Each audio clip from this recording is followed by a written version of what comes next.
tout le monde et bienvenue pour une nouvelle revue de Doll. Donc on m'a demandé de faire une revue de la Suiginto de 2014. Donc voilà. En fait, moi je n'ai que les dolls de la série Rosenmaiden, de la deuxième série en fait, parce que je préfère cette série. La raison pour laquelle je préfère la dernière série à la première, c'est que les dolls ont un visage beaucoup plus doux, elles sont beaucoup plus douces en fait que celle de la première série. Je trouve qu'en fait si vous avez vu les Rosenmaiden et que vous allez jusqu'à la fin en fait, donc spoiler alerte, donc si vous allez jusqu'à la fin, vous allez voir que dans le jeu de Alice en fait, elles n'ont pas besoin de se battre entre elles. Et donc, quand elles ont fini par découvrir ce fait, en fait, quand elles comprennent qu'elles n'ont pas besoin de se battre, qu'elles ont juste besoin en fait, d'être toutes ensemble et de décider laquelle d'entre elles va aller voir leur créateur, elles retombent en fait dans leur personnalité réelle. Et en fait, dans cette personnalité, elles sont pas méchantes, elles sont pas dures avec les autres, elles sont beaucoup plus tendres et beaucoup plus gentilles en fait. Et je trouve que la deuxième série des Rosenmaiden montre ça beaucoup mieux en fait que la première série. La première série, elles ont toutes des caractéristiques assez dures, quand même leur face-up, le make-up de la doll est assez dur. Et du coup, je trouve que on perd un peu leur vraie personnalité en fait. Et du coup, je trouve que sur la dernière série, cette personnalité en fait, elle ressort. Donc moi, j'aime beaucoup mieux. Donc bon, c'est mon avis à moi. Je sais qu'il y a beaucoup de gens qui préfèrent la série numéro 1. Mais bon, voilà. Donc si vous voulez des revues pour les d'autres Rosenmaiden, je n'ai que la série numéro 2. Donc voilà. C'est que celle-là que je peux faire. Donc, laissez-moi faire un zoom sur elle en fait pour vous la montrer de plus près. Donc, voici la doll du jour, la Suiginto de 2014. Alors, commençons par sa wig. Elle a une wig, donc grise, très longue, qui a en fait des reflets de plusieurs couleurs. Donc, elle a des mèches un peu blanches, elle a des mèches plutôt grises, elle a même des mèches un peu genre grises, mais dans les tons un petit peu marron. Donc, vous pouvez voir un peu toutes les couleurs différentes qu'elle peut avoir sur la frange. Donc, et puis sinon c'est une très très bonne wig, elle est très facile à entretenir. J'ai jamais eu besoin de la démêler, elle ne s'en mêle pas du tout, même quand je l'ai transportée, quand j'ai déménagé, il n'y a eu aucun problème pour elle. Donc ça marche super bien quoi, c'est une super wig. Donc après, alors elle vient avec cet accessoire pour cheveux. Donc c'est un accessoire en fait qui est fait tout en velours. Donc vous avez le ruban en velours en fait qui vient s'attacher derrière la tête. Si vous voulez lui l'attacher sous le menton aussi, vous pouvez essayer comme ça, il n'y a pas de problème. Ça s'attache juste avec un petit nœud à l'arrière. Donc sinon, alors c'est fait donc en velours violet foncé pour le dessous. Après, il y a des espèces de rubans en dentelle sur le dessus en fait, avec un ruban noir qui finit avec des petits nœuds de chaque côté bien au centre. Il y a une fleur violette sur le dessus au milieu et il y a des arches pour compléter les pétales en fait en espèce de velours, donc c'est un espèce de ruban de velours un peu plus dur. Sinon il y a de la dentelle tout autour sur le devant et derrière en fait c'est une dentelle avec des petites formes de pics en fait. Voilà pour l'accessoire. Alors après laissons on va regarder le make-up. Donc alors elle vient avec des yeux rouges, ils font un peu vachement foncé, genre marron foncé, mais ils sont plus rouges que marron. Elle a donc le sourcil assez fin qui monte en pointe et en fait ça lui donne un côté un petit peu tristounet je trouve.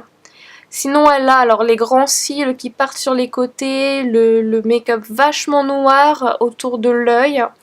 Elle a donc les petites côtés rouge rosé au centre et elle a des petits eyelashes, des petits cils noirs et gris en fait avec un petit blush gris juste en dessous. Donc sinon elle a donc le côté de la chip de dessin animé avec le point blanc pour faire réflexion en fait. Voilà. Sinon, alors elle a un blush sur les joues rosé mais très très très léger.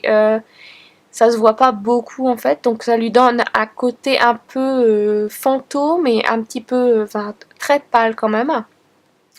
Elle a les lèvres rosées avec une touche de gris au centre de la lèvre inférieure. Donc c'est très naturel comme make-up en fait. Et je trouve qu'en fait ça lui va super bien. C'est une doll qui est assez facile à changer en fait. Vous pouvez la faire vampire ou... Enfin, elle a un côté vraiment très fantôme, vampire, créature de la nuit en fait. Même si elle reste en même temps très douce. Sinon, alors elle vient avec ce ruban autour du cou, donc c'est en velours aussi, ça s'attache avec un petit nœud. Sinon, elle a aussi alors des ailes en plumes, donc vous voyez c'est des genres des plumes d'oiseaux. Et donc ils ont aussi le bas des plumes, donc ce qui fait plein de petits filets en fait. En dessous, sur les côtés, ça fait assez doux. Alors après elle vient avec une robe faite de plusieurs pièces. Donc vous avez alors la partie supérieure qui est attachée dans le dos avec un velcro. Vous n'allez pas voir parce que j'ai mis les ailes, donc on va lui enlever ses ailes. Donc les ailes en fait elles sont attachées avec juste, elles sont juste glissées en fait dans ses vêtements avec ce genre de pince. Voilà. Donc alors elle a le velcro ici pour qu'il se détache. Et elle a un lacet en fait, et aussi il y a du velcro qui se détache ici. Donc pour l'enlever, vous avez juste à détacher tout le velcro en fait sur le côté. Vous n'avez pas besoin de vous emmerder avec détacher le ruban en fait. Donc voilà. Alors en fait c'est la pièce supérieure qui passe en dessous de la poitrine avec de la dentelle. Et donc il y a les manches bouffantes à l'épaule. Il y a les petits nœuds noirs sur les côtés, donc 2 petits nœuds de chaque côté. Il y a les grandes manches en espèce de triangle en pointe en fait, qui finissent là comme ça en pointe et qui sont ouvertes au niveau du poignet. Donc voilà, ça c'est pour la partie supérieure de la partie noire en fait. Sinon elle a l'espèce de veste, donc il y a la partie blanche ici qui est attachée en fait en haut, et il y a la petite rose noire, et le bout des manches en fait c'est du tissu assez fin qui sont pliés plusieurs fois pour former en fait cette espèce de truc bouffant autour des poignets, donc qui va en grandissant au niveau de la main en fait, voilà. Alors après elle vient avec cette partie supérieure au-dessus de sa jupe. Donc c'est fait de 4 panels de velours. Les 2 premiers au centre sont attachés avec du ruban. Ils ont des décorations de croix à l'envers. Sinon ils sont attachés dans le dos avec du velcro aussi. Et donc il y a 3 autres panels dans le dos qui eux ne sont pas décorés. Voilà. Et sinon après elle vient aussi avec donc la jupe blanche en dessous. Donc c'est une jupe assez normale en fait, mais qui a quand même pas mal de détails vu la façon dont c'est cousu. Donc vous avez la couture ici en genre un petit peu ceinture. Donc vous avez pour faire la propreté en fait, pour que ça soit bien net. Donc avec la couture, vous avez une autre ligne de couture pour pouvoir avoir le plissé, les effets plissés au centre de la jupe. Et après ça tombe droit, donc avec quand même l'effet plissé qui reste là. Et en fait vous avez un autre bout de tissu qui est attaché tout en bas avec la jupe plissée en fait. Voilà. Sinon elle vient aussi avec la culotte doll en fait, hein, la petite culotte que les dolls ont. En fait toutes les Rosenmaiden dans l'anime ils ont ce genre de short en guise de petite culotte. Donc c'est attaché en fait, plissé encore au niveau des genoux. Et elle vient avec des bottes. Alors on dirait que ces bottes, elles ont des chaussettes, mais en fait non, ce sont des bottes avec en haut du tissu. Donc c'est des bottes en plastique hein, avec du tissu en haut qui est attaché comme ça avec un ruban. Donc au blanc et noir. Et puis sinon elle a la petite rose avec le nœud sur le dessus de la botte. Et sinon les bottes, alors elles sont ouvertes à l'arrière, comme ça c'est facile à mettre et à enlever en fait. Donc voilà. Je crois que je n'ai rien oublié, ça doit être à peu près tout. Donc voilà, pour ce Suiginto. Donc j'espère que vous avez aimé cette vidéo. Si vous avez besoin de vidéos, de revues, de dolls que j'ai pas encore faites en français, laissez-moi savoir. Si vous voulez aussi les revues des Rosenmaiden, j'ai encore les autres, donc je peux faire ça pour vous. Sinon, n'hésitez pas à me laisser vos commentaires dans les commentaires en dessous de la vidéo.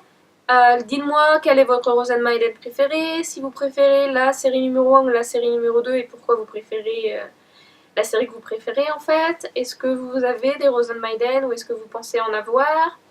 Et puis qui c'est votre Rosenmaiden préféré? Je sais qu'il y a beaucoup de gens qui aiment Shinku et Kirakishu. Donc voilà, laissez-moi tout ça dans les commentaires en dessous. Sinon, à la prochaine. Et en attendant, amusez-vous bien. Bye!